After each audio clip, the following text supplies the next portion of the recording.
next story, let's talk about HalleBerry and the fact that she had to respond to some trollers that were in her comments the other day. It seems that, I guess the conversation was about support, child support, alimony, and whatnots. HalleBerry had posted a post that said, "Women don't owe you shit." Okay. And she posted that because she's annoyed with the $16,000 in child support money that she has to pay to her ex, Gabriel Autry, I believe is his last name. You guys remember? He was the really cute supermodel white guy that her and him had hooked up back in early 2000s, and the shit went left and they broke up, but then she had a baby with him, and then he took her to court, and because she made way more money than he did, she ended up having to pay him child support, even though she has, I guess they share custody of this child who is now 12 years old. Okay, $16,000 is a whole bunch of fucking money. All right. And over the years, as I've thought about this, I've gone back and forth whether or not I feel like the parents that have the most money should spend, should pay that much. And I still am not quite sure where I stand on that. Okay. Some days I feel like, yeah, you should be paying it if you have it. And then other days I think to myself, like, do the other parent really need that much money? I mean, does it really take that much money to take care of a child? So I'm somewhere in between. I'm in the middle on that. It just kind of depends on the situation. But I think that as I get older and I realize it's clear that there needs to be something needs to be changed in the system, because there's definitely a way for people to take advantage of their richer former mate and get the money from them because they have a child. And I just don't know if that's always all that fair. So somebody in her comments had asked her, how does she feel about, her saying that it's not fair that she has to pay Gabriel Autry all this money. How does she feel about when the men have to pay the women alimony? Do you still feel like that's not fair? And she says, well, listen, I've never had alimony. I've never paid it to somebody, and I've never had anybody pay it to me. So I can't speak on that. But what I can speak on is, spending $16,000 a month and having to do it for the last decade to a person who, is not even going to make the effort to try to make the money on their own, because now they're living off of me, basically. And then not necessarily financially taking care of their child together, it's just bullshit. She was like, it doesn't take that much money to raise a child, and it shouldn't be that she has to give him this money. And $16,000 times 12 times 10, that's a whole bunch of fucking money. Okay, let me see if I can, let me put it in my calculator. Hold on one second. 16,000 times 12. That's $192,000 a year. And then 192,000 times 10 is $1,920,000. So this man has made almost $2 million off of HalleBerry and had to do nothing more than be the father to HalleBerry's daughter. Okay. And so she feels like that's not fair, and that clearly the court systems need to do something about it. Now, I feel like the court systems are doing something about it, because we're hearing more and more about these celebrity men who have gotten these women pregnant. Like, I can use Future as an example, and he's not having to pay thousands and thousands and thousands of dollars. It might be because he don't have thousands and thousands and thousands of dollars. So that might be the issue. I mean, that might be the reason why. But yeah, I guess I can say that something needs to be done about that, because it's not fair. This man probably don't work, and he probably is just living off. I mean, $16,000? You can very easily, comfortably live off of that. Great. Okay. And so Halle is over it, and I'm over it, and I can totally understand why. Okay. So yeah, like Halle said, women don't owe you shit except $16,000. Gabriel said, bitch better have my money.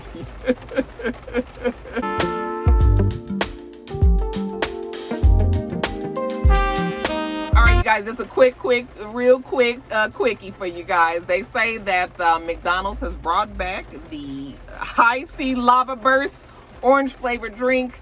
It will be returning. That makes me very happy, you guys, because I'm telling you, when I go to McDonald's, which you guys know I love McDonald's, I love me a good Big Mac meal. And sometimes, even though I usually get Dr. Pepper, sometimes I just want something that's not carbonated or something that's just a little bit lighter on the system. But I don't want Sprite. I don't like Sprite. Sprite tastes like 7-Up with dirt in it, okay? So I've never liked the taste of Sprite. I don't like the aftertaste of Sprite. It's just, I don't like Sprite. So if it's not going to be 7-Up, then I don't want it. Now, what you supposed to have if you don't have Dr. Pepper and you don't really want Coke, you know? And then they had grape soda, but then they got rid of that. And then they didn't have orange soda. I was just like, what the kids supposed to drink? Child, you know, nobody want no fucking orange apple juice. And child, they done finally brought the Lava Burst back. So y'all can all rest easy. Lava Burst is on its way.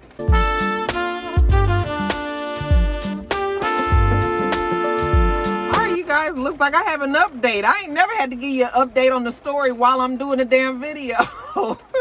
But they're saying that your girl Tessica Brown is now Gorilla Glue free. Yes, that's right, you guys. They were able to get the glue out of her hair, and I had just saw a video. I'm not sure if I can show it on here. I don't feel like getting no strikes or nothing, so y'all just take it from me. They've gotten it out of her hair, and actually her hair looks like it's pretty much intact. Like, I thought for sure that they was gonna have to shave her hair. I don't know, they may have to do that in the future, but her hair is wet and washed, and it looks like it's hanging back, and you know, she looks like she still has a head of hair, so she didn't lose really any hair from what we can tell anyway. So good for her, good for her. Good for her, you guys. I was trying to see if I could find a picture. Let me see if I can find something on old sis Tessica. Debbie just sent me a thing that said that sent me a video talking about her getting her hair fixed. Evidently it's on TMZ, and I'm actually watching the video right now, so maybe her scalp looks very red. Okay. It looks like she is going to be in pain. She's put to sleep, and they are massaging the glue out of her hair, but it looks like she was able to hold onto her hair. Like I said, I don't know how much longer she's going to be able to hold on to it, but the video, y'all, the video. Y'all go on the TMZ and watch it. But yeah, they've gotten it out. I guess she went to the doctor. Remember I was telling you guys that there was a doctor that offered to help her. She definitely is in surgery, so she is asleep. They have her put under, and they're trying to get it out. And yeah, I'm sure she's relieved. I'm sure she's happy, and good for her. So yeah, y'all, like I said, honey, I gives it to you to the minute. That's a lie, huh? Sometimes shit be wrong. But yeah, I try to get the stories right, y'all. Congratulations to Miss Tessica. Look like she is Gorilla Glue free.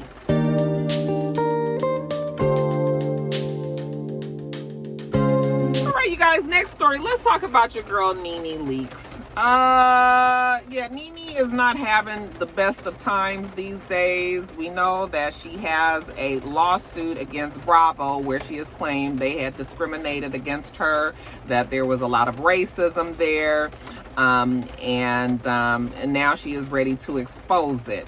I don't know if I don't believe her. I'm sure Bravo had, you know, their ways, and I'm sure there probably was discrimination and racism there. But we all know that Nene Leakes worked for Bravo under the Real Housewives of Atlanta umbrella for years. And it's just interesting that she would take the time to now expose them now that she is off the show.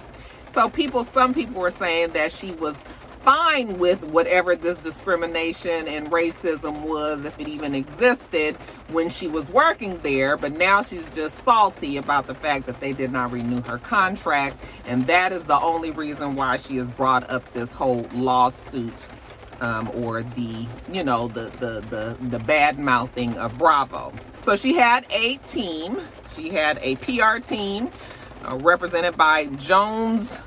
Oh, Lord, I got a typo. Why these damn things always be trying to correct you? iPhone get on my freaking nerves. Hold on. Let me pull up the article that I read earlier. She was represented by Joneswork PR.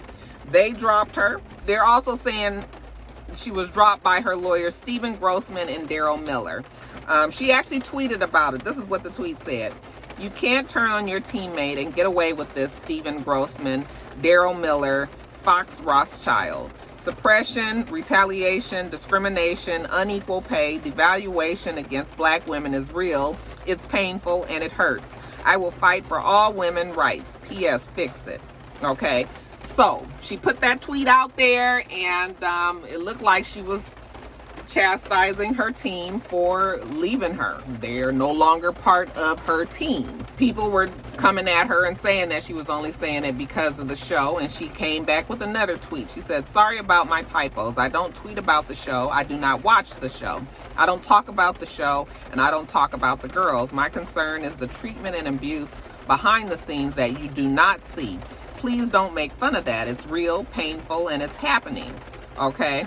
Then she goes on to say to Bravo, I have numerous emails, text messages, RHOA, group text, voice recordings that go back years. I never got rid of anything. Fix your dirty work. Being a racist is so yesterday. So that right there is proof that she's been knowing about this for going on years and years. Let her tell it. Why would you now wait till 13 years after the show, the franchise has been in action, to finally come out and say it? So that's why people are saying that Nene has only done this because she's salty that she is not on the show. But then after all of that came about, then she comes back out and says that she was not dropped by her team, and that's all she has to say on that. So now I guess she's saying that she didn't get dropped by them, that she decided to walk away from them. Okay, sounds very much like the whole situation with Weissap and his lawyers. But I don't know who dropped who. The bottom line is they not with each other any longer. Nene doesn't have a team. I mean, I'm sure she'll get another team together. But, you know, when your teams suddenly decide to go, it always brings up the question of why? Why is it now these people are not willing to support you any longer?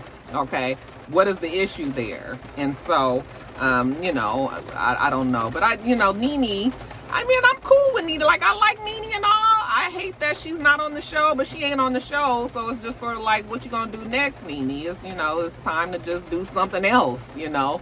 And if you ain't got nothing else going on, then that's okay. Maybe you just need to chill and try to figure out something else. But to continue to be in the social media and all of this and badmouth and Bravo, and it seems a little bit hypocritical, and you know, I just feel like it ain't helping her.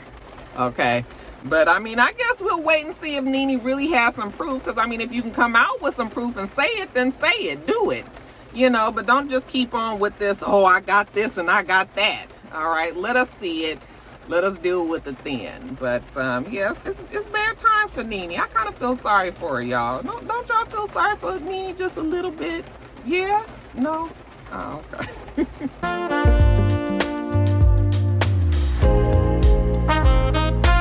All right, you guys. So it seems that NickCannon and Viacom have worked out their issues, worked out their differences. You know, and that is to read that NickCannon did apologize for his anti-Semitic comments that he made on his podcast last year. You guys remember he was on his podcast and he was talking about,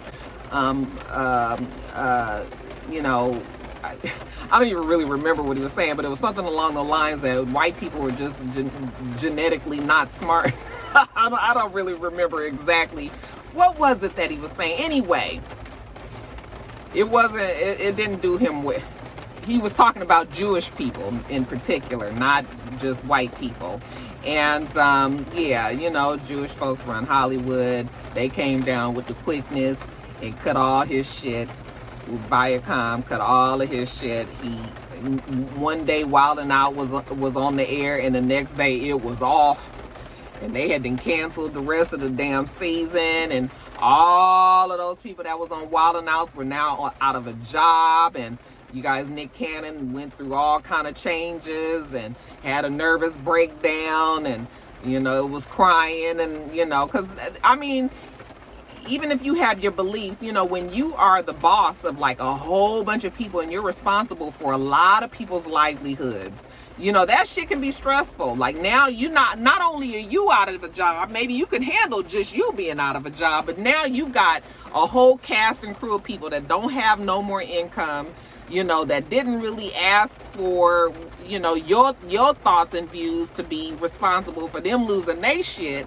So he was stressed out. Okay, and you know, NickCannon tried to make things right, and we saw him reaching out to the Jewish community and meeting with rabbis and educating himself on the Jewish, you know, Jewish people and what they have and haven't been through, and what you know. So he did what he had to do. And Viacom seemed to be happy enough with that. I mean, they like NickCannon. Viacom liked NickCannon. They had a long relationship with him because he had been with Nickelodeon and all that, and then he became an executive at Nickelodeon, and he was really successful in pretty much everything that he touched. And then I think they hated to see that their relationship had come to that, but they had to teach him a lesson, and I guess they had to remind him who is holding all of the cards in this. So he did what he had to do. A lot of people don't agree with it. A lot of people say he shouldn't have apologized, that he should have stood firm. But you know, people, like I said, don't realize that when you are responsible for a lot of things, a lot of people, and you know, sometimes you just feel that that's the better thing for you to do. And I guess that's what NickCannon felt that he needed to do, and Viacom was happy with that, and they decided to give him Wild 'N Out back. They putting the show back on reruns. They are bringing, you know, they're going to be recording the show very soon. NickCannon just was diagnosed with COVID cancer, guys. NickCannon was just diagnosed with COVID-19. So he has to get through that first, but then he will be going back to, you know, record the show with the cast. And I know everybody is relieved and all of that. What do you guys think about it, though? Do you think that he should have stood firm and just been out of a job, or at least...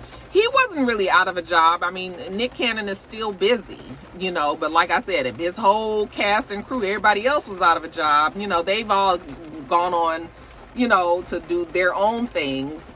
A lot of the people that was on the show, but still, Wild 'N Out was, I'm sure, their bread and butter. They made the most there. They were the most seen there. And, you know, do you guys agree that NickCannon did what he had to do to try to get the show back for everybody, or you think that he should have stuck to his guns, and you know, if you said it then you meant it? What do you guys think about the things that NickCannon has said and done?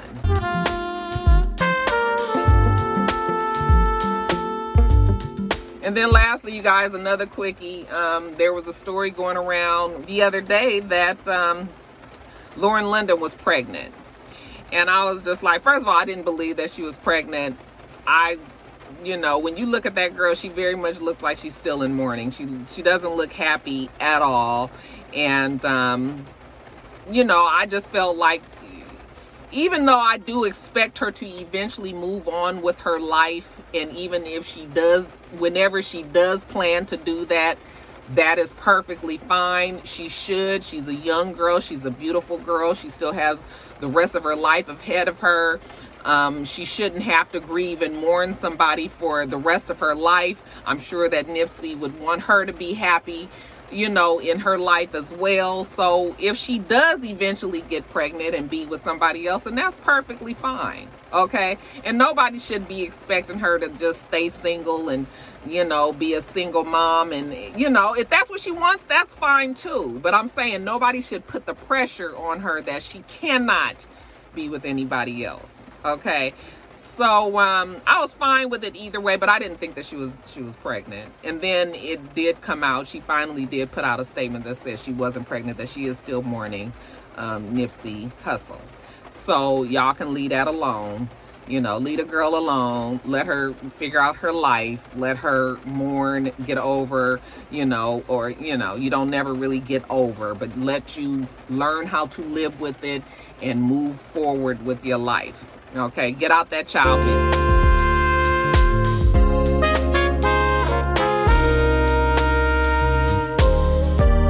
guys, I'm gonna get on up off of here. Like I said, y'all just know for the next week the schedule is gonna be a little off, okay? But I'll give you more information as I get it. All right, I'm gonna get off of here. We do this every single week, so make sure that you rate, comment, and subscribe, and make sure you come back.